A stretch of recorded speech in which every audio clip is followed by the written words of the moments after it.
नमस्कार, आदाब दोस्तों। न्यूज़ टुडे में आपका आज स्वागत है। आज से संसद का शीतकालीन सत्र शुरू हो रहा है और ये सत्र 20 दिसंबर तक चलेगी। इस दौरान 19 बैठकें होगी और चर्चा के लिए या बिल को पारित करने के लिए 16 विधेयक लिस्टेड किए गए, जिसमें जो सबसे ज़्यादा जिस विधेयक की चर्चा हो रही है या संसद में हमें जिस विधेयक पर सबसे ज़्यादा घमासान देखने को मिल सकता है वो है वक्फ बोर्ड संशोधन विधेयक 2024। हम आपको बता दें कि इस बार का शीतकालीन सत्र कई मायनों में काफ़ी दिलचस्प है।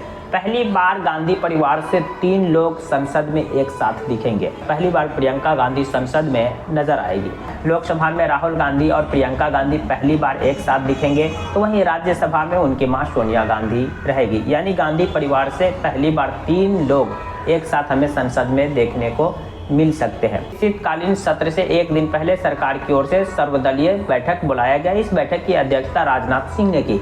इस बैठक के दौरान कांग्रेस और समेत जो विपक्षी है इंडिया गठबंधन ने सरकार के सामने अपने मुद्दे रखे। कांग्रेस ने इस बैठक में कहा कि हम अडानी के मुद्दे पर चर्चा करना चाहते हैं। जैसा कि आप जानते होंगे, कुछ दिन पहले ही अमेरिका की एक फेडरल कोर्ट ने अडानी पर गिरफ्तारी का वारंट इशू किया है। उन पर आरोप है कि उन्होंने सोलर एनर्जी के प्रोजेक्ट के लिए भारतीय अधिकारी को 2200 करोड़ रुपया का घूसमत या तो दी है या देने की पेशकश की है। तो इस पर कांग्रेस समेत विपक्षी गठबंधन इंडिया गठबंधन विस्तार से चर्चा करना चाहते। वहीं leader of opposition Rahul Gandhi चाहते हैं कि ये जो अडानी का मुद्दा है इसे जेपीसी के पास भेजा जाए, क्योंकि अडानी के मुद्दे पर आए दिन हमें कोई ना कोई बवाल देखने को मिलते हैं। कभी हिडनबर्ग का रिपोर्ट आता है धांधली का, तो कभी अमेरिका के फेडरल कोर्ट से ये खबर आती है कि अडानी ग्रुप ने भारतीय अधिकारी को 2200 करोड़ रुपया के रिश्वत दिए हैं या देने के पेशकश किए हैं और उन पर गिरफ्तारी के वारंट इशू कर देते हैं। तो यानी ये जो पूरा मामला होता है, तो इससे स्टॉक मार्केट में काफ़ी उतार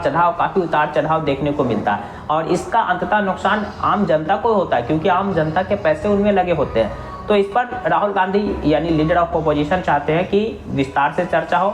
ये जो मुद्दा इसे जेपीसी के पास भेजा जाए, यानी ज्वाइंट पार्लियामेंट्री कमीशन के पास भेजा जाए। इसके अलावा इस सर्वदलीय बैठक में कांग्रेस समेत जो अन्य सभी 30 विपक्षी पार्टी जो मुद्दे उठाए वो मुद्दे हैं, एक तो अडानी वाला मुद्दा हमने बता ही दिया, दूसरा मणिपुर हिंसा को लेकर के विस्तार से चर्चा चाहती है विपक्ष संसद में, क्योंकि मणिपुर हिंसा अभी तक खत्म नहीं हुआ। कुछ दिन पहले ही वहाँ फिर कर्फ्यू, फिर आगजनी वगैरह की घटना और आए दिन वहाँ मतलब लाश वगैरह मिलने की घटना देखने को मिलती है। तो विपक्ष चाहता है कि आज 2 साल या 1.5 साल लगभग हो गया मणिपुर हिंसा शुरू हुए और इतने दिन में केंद्र सरकार मणिपुर हिंसा को रोक नहीं पाई, कंट्रोल नहीं कर पाई। इस पर विस्तार से संसद में विपक्ष चर्चा चाहती है। इसके अलावा नॉर्थ इंडिया में पॉल्यूशन की बड़ी समस्या है। दिल्ली में आपने एनसीईआरटी वगैरह की खबरें तो सुनते ही होंगे, तो इस पॉल्यूशन पर भी विपक्ष चर्चा चाहते हैं। रेल दुर्घटना आए दिन हमें देश के अंदर सुनने को मिलते हैं, कभी मतलब कि ट्रेन पलट गया तो कभी मालगाड़ी पलट गया तो कभी पटरी से उतर गया। तो इस घटना पर भी विपक्ष विस्तार से चर्चा चाहती है संसद में। अब इनमें से कितने विषय पर सरकार कहिए या फिर संसदीय कार्य मंत्रालय चर्चा करने की अनुमति देती है।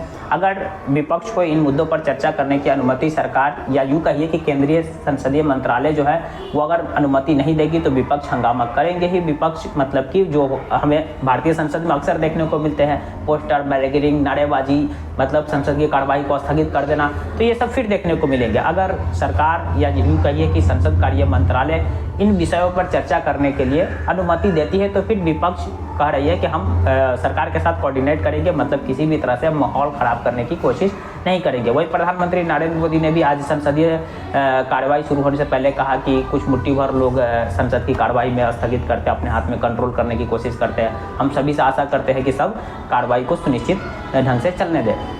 यहाँ पर विपक्ष का कहना है कि कार्रवाई सुनिश्चित ढंग से चले, इसकी जिम्मेदारी सरकार की है और सरकार की जिम्मेदारी है। तो हम जो चाहते हैं जिस विधेयक पर चर्चा करने के लिए, जिस बात पर, जिस मुद्दे जो देश के लिए अहम है, सरकार के लिए अहम है, जनता के लिए अहम है, इन मुद्दे पर सरकार चर्चा नहीं करना चाहती है या इन मुद्दों पर सरकार चर्चा करने से पीछे हटती है। तो यहाँ पर सरकार को भी विपक्ष की बातों पर ध्यान रखना चाहिए, क्योंकि विपक्ष देश के लिए काफ़ी महत्वपूर्ण होता है। जिस देश में अगर विपक्ष ही नहीं या विपक्ष की बात नहीं सुने जाएंगे तो उसे एक डेमोक्रेटिक कंट्री नहीं बल्कि डिक्टेटरशिप कंट्री कहा जाएगा।